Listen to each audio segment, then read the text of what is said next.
Hi, my name is Ned Smith, and today I'm going to be talking about the categories of effects and the purpose of the complex signal flow in post-production music recording. Now, before we even talk about the different categories of effects, I think it's important for musicians and producers to note that when you are setting up these effects, in turn you're actually creating a more complex signal flow, and what the reason for that is in order to achieve your desired effect.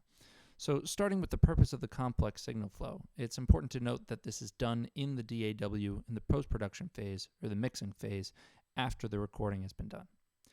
The purpose of the complex signal flow is basically to get the most appropriate setup of audio effects. So as a drummer, I'd like to use the drums as an example. When you're a drummer, you're recording many different tracks of audio at the same time. So for example, you might have a mic on the bass drum, a mic on the snare, hi-hats, and overheads, etc. And you might want to have a particular effect on all of those different drums at the same time and in the same amount. So what you could do is you might take each individual track, send it as a submix, and basically make all of the tracks into one big track where you can put the effect on that single submix track of all the drums. This saves you the process of having to set up a compressor effect for each individual drum. Not only that, but it also basically reassures you that you're not going to put an incorrect amount of level or by accident mix the effects. If you know that you have an effect that you want to put on every single track, it's much simpler in the long run by setting up a submix. Similarly, you could do a send and return signal, which would allow the drums to have a certain level of effect on each part.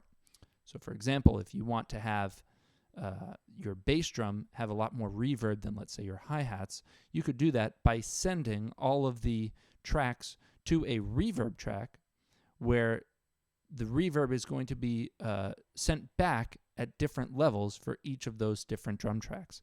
So these complex signal flows are a little bit more complicated than simply putting an effect on each individual track, but in the long run, it's actually more organized. Now, what are the different types of effects that we have? There are really three main different types of audio effects. And the first one are dynamic effects, and these affect the amplitude, which we recognize as volume. And you have compressors, limiters, expanders, and gates. And later on in the music production course, we're going to be going over more specifically what each of those really does to the sound. But overall, those basically affect what we hear as volume. Then there are delay effects, and these affect the propagation of the sound.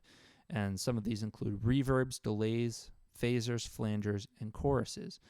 And these really affect the spacing of the recording. In other words, it gives the recording the sense of space that it was done in. So for example, if you really want to get a large room sound, you're going to really crank up the reverb or possibly some of the delays or choruses.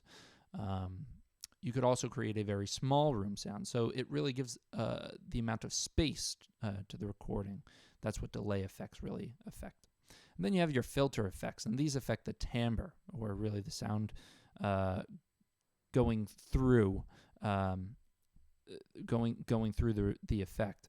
And you have your high, low, and bandpass filters, as well as your parametric and graphic EQs. And what these do, for example, like the high and low pass filters, if you have a filter on, you might, for example, not pay attention as much to certain frequencies. So let's say you really wanted to add a lot more bass sound to your recording. Well, you could simply do that by cutting out the higher frequencies, and that's going to give the overall recording a emphasis on the lower frequency sounds. So you're actually going to be hearing a lot more bass sound in your recording.